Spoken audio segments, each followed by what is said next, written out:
Messieurs, dames, bonjour, direction le sud de la Californie pour le remake série d'Animal Kingdom. Comment je suis chaud.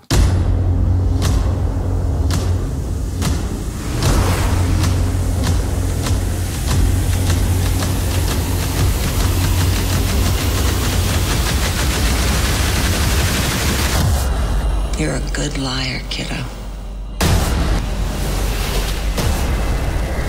Après avoir validé mon visa australien avec la vidéo que je t'ai faite il y a quelques semaines, comment ça tu l'as pas vu? Tu te fous de ma gueule? Mate là de suite mon ami, sinon ça va chier pour ta gueule. Oh je suis trop chaud. J'ai mis mon Insta à jour et direction la côte ouest pour te tabasser une vidéo de motherfucker. Un homme de devoir. Cette série n'a pas été une évidence au départ, car j'étais très attaché au film. Et me dire que des quinries vont mettre leur sale patte de Yankee sur cette magnifique œuvre me faisait terriblement chier. Surtout que le remake série est un procédé qui ne fonctionne pas toujours. Mais ces dernières années, il faut reconnaître qu'il y a une véritable progression de ce côté-là, avec les très bons From Dusk, Fargo et le mastodonte Westworld. Par contre, faire une vidéo sur Westworld, il faudra dire compliqué. Mais Animal Kingdom est un projet à part.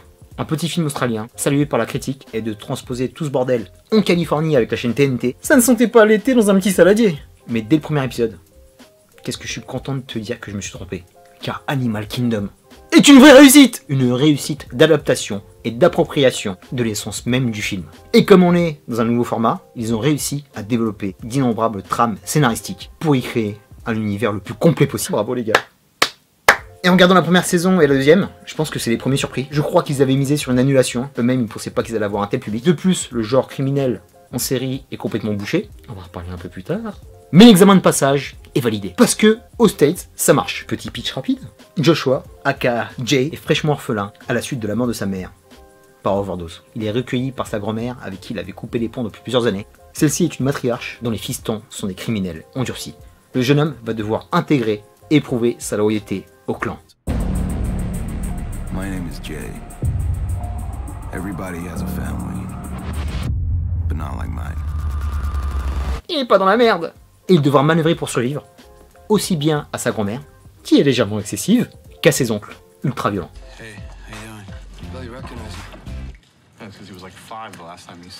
Animal, en plus d'être respectueux de l'œuvre d'origine, ils ont réussi à nous donner un univers cohérent. Le film est référencé dans la saison 1, en y rajoutant d'autres enjeux, et en y développant tous les personnages qui n'ont pas eu le droit au même éclairage sur 1h30.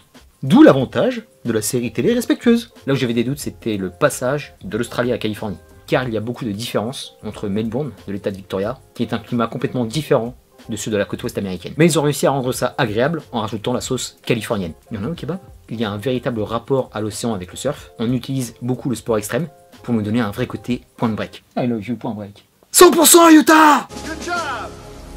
On peut voir aussi la vie des autochtones de la côte, avec toujours ce côté un peu à la marge. On a toujours l'impression qu'ils sont en vacances, en train de faire la fête ou un barbecue. Tous les soirs. Et là où la série est magnifique, c'est qu'il y a un côté braquage ultra solide et bluffant. Their business was crime.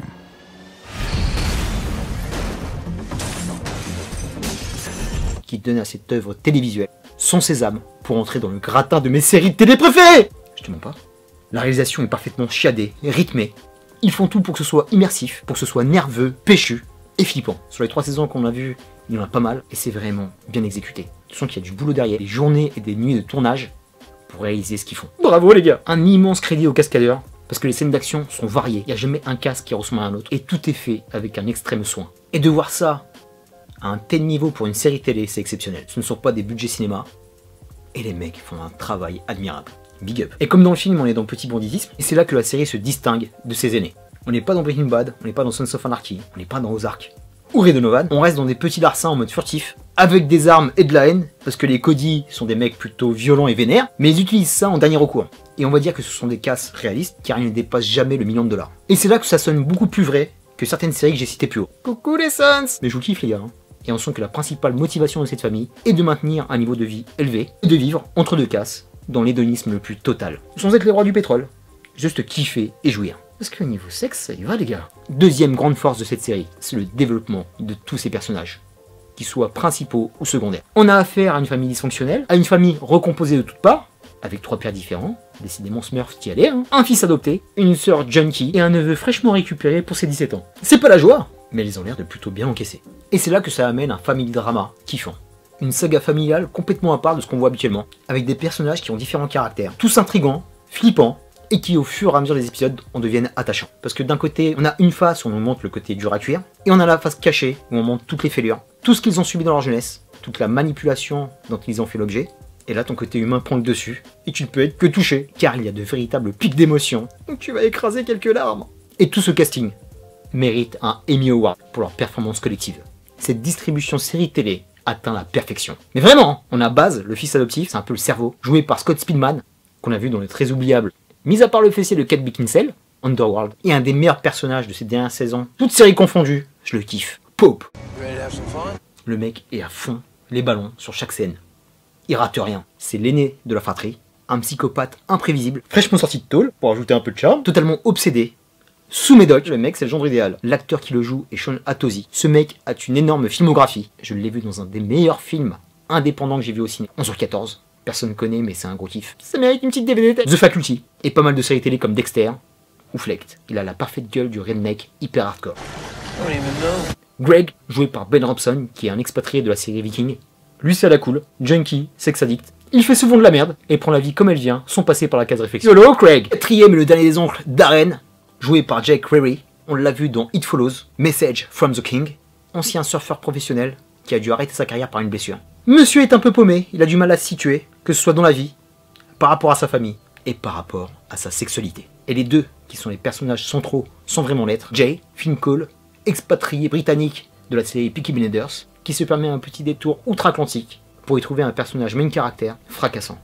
Il incarne un orphelin taciturne qui va devoir s'adapter en vivant dans un environnement qui baigne dans la criminalité et la violence. Janine Cody, aka Smurf, une mère maquerelle, aimante, ambiguë, dangereuse, perverse et à la limite de l'inceste, magnifique manipulatrice. Elle utilise ses fils et son petit-fils à sa guise. Dès le départ, on voit que c'est elle le cerveau de la bande. Ce personnage magnifique est joué par l'excellente Ellen Barkin.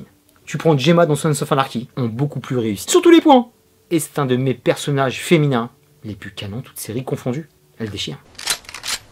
Wrong yard. Un personnage primordial de la série que j'ai envie de citer, c'est la magnifique baraque des Cody, qui est un personnage à part entière. Elle sert de cage à lion, ça fait la fête, mais à l'intérieur, il y a une atmosphère de violence et de parano qui est totale. On a aussi un côté vie quotidienne qui nous rapproche d'eux. On les voit en train de se doucher, on les voit en train de se baigner dans leur piscine. On voit Smurf en train de faire la cuisine tout le temps, on les voit en train de bouffer. Et ça met encore plus de promixité avec eux. Et ce show est un très bon alliage des genres, car il y a un côté summer série qui est indéniable, mais ils arrivent à allier du fun avec du dark, avec un vrai côté, pardonnez-moi l'expression, qui pue le sexe à plein nez. Et de ce côté-là, on en a pour notre argent. De la vieille mifle, ou devrais-je dire gifle, Ellen Barkin, à Cathy, la meuf de base, en passant par la muy guapa Lucy, from Mexico, et Christina Ochoa, je t'en parle même pas. Toutes ces nanas sont de fantasmes sur pattes pour monsieur le revêt des bois. Calmons-nous un petit peu. Et je dois reconnaître que même côté mec, on est servi. Ils sont la plupart du temps torse-poil, c'est plutôt de beaux garçons, et ça fera plaisir aux nanas et aux gays. Comme ça, pas de jaloux. Ici, ils nous ont régalé avec toutes sortes de caractères, toutes sortes d'individus, à la fois touchants, détestables, des êtres humains, qui ne laisseront pas le spectateur indifférent. Et encore une fois, là où ça frappe en plein cœur, ce sont les liens familiaux qui les unissent. Des liens parfois violents. Tu te demandes où est la limite. Tu te demandes s'ils vont pas passer de l'autre côté et qu'ils vont commettre un crime sur leur propre sang. Et parfois, ils te donnent de l'amour fraternel et sincère qui te frappe en plein cœur. C'est trop beau. Un résumé des 3 saisons qui ont été produites. Sur le premier chapitre, c'est l'introduction de Jay dans la famille, l'étau dans lequel il est pris entre les flics qui lui mettent la pression et sa famille qui le menace. En parallèle, il y a la sortie de prison d'Oncle Pope et Smurf qui va le manipuler pour faire quelque chose d'abominable. Je n'en dis pas plus. Sur le chapitre 2, il y a une totale scission avec Smurf. Les garçons réclament de l'indépendance. On a encore une superbe évolution du personnage de Pope qui se découvre une âme religieuse et un amour indéfectible pour sa nièce, Lena. Et là tu noteras qu'il y a une grosse évolution au niveau des casses, parce qu'il y en a plus d'un sur cette saison. Et la saison va se conclure par un cliffhanger de dingue. Mais je ne spoil pas, c'est péché mon pote. La saison 3, je pense qu'il y aura un range de budget. Parce qu'il y a une montée de niveau mon pote, de dingue. Au niveau de l'écriture, au niveau de la réalisation, au niveau du casting, c'est un truc de fêlé. On a encore plus de criminalité, plus de casse. On a un passage par la tôle, un face-à-face avec le cartel, Jay, qui est promu chef, avec toutes les embrouilles que ça va créer avec ses oncles. Et on a l'arrivée d'une guest star, Dennis Leary, qui donne encore plus de prestige à la série. Et en plus, monsieur est un bon fouteur de merde. Et cette saison 3 est encore plus marquée par rapport à ce qui se passe sur la côte californienne. La boboisation de ces villes, c'est la première fois aussi qu'on nomme la ville dans laquelle se passe la série, Oceanside, qui est aussi bouleversée par ces changements démographiques qu'on vit dans notre société. Et ça, très cool d'avoir pris le temps de le placer, pour mettre la série dans notre contexte actuel. C'est important. Et on a un retournement attendu du personnage de Jay à la toute fin de saison, Tu penseras à moi et à la dernière scène de la fin de la saison 1 si tu te mets sur cette série. Il était à présager avec cette dernière scène de la saison 1 qui est équivoque pour arriver à cette fin de saison 3 qui est magistrale. On a tout ce qu'on attend d'une bonne série avec une vraie progression, avec de l'ambition et une perpétuelle évolution. Saison 4 confirmée, donc rendez-vous l'été prochain. Welcome to the family.